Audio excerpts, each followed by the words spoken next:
The relationship between the Duchess of York, Sarah Ferguson, and the late Prince Philip, Duke of Edinburgh, was a complicated one.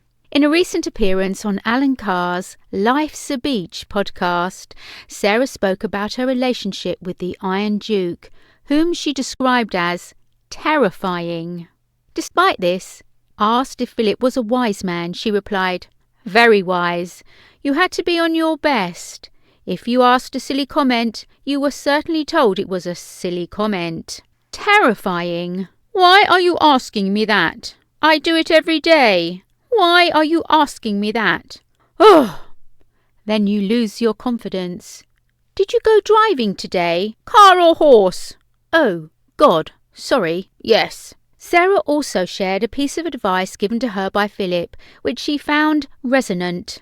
Remember, Sarah, you've got to be electable, but never elected. The relationship between Sarah and Philip became strained after the publication of intimate pictures of her with her financial advisor, John Bryan, in 1992. The Duke reportedly stopped speaking to her, and the incident took a significant toll on Sarah's mental health, causing her to feel worthless.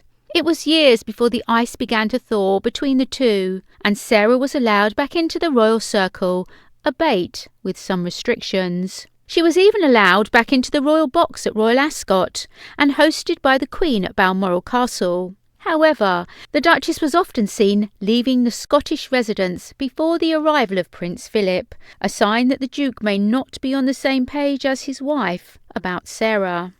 Nevertheless, Philip and Sarah came together in October 2018 when they attended the wedding of Princess Eugenie and Jack Brooksbank.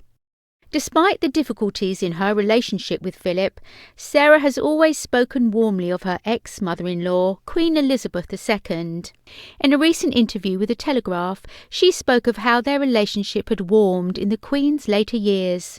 Sarah said she had always admired and adored her ex-mother-in-law and claimed Queen Elizabeth II was very relieved that Fergie could help her with Prince Andrew over the past few turmoiled years for the Duke of York.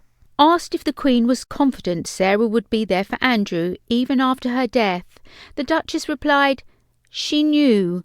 I will always be there, always, because I love her."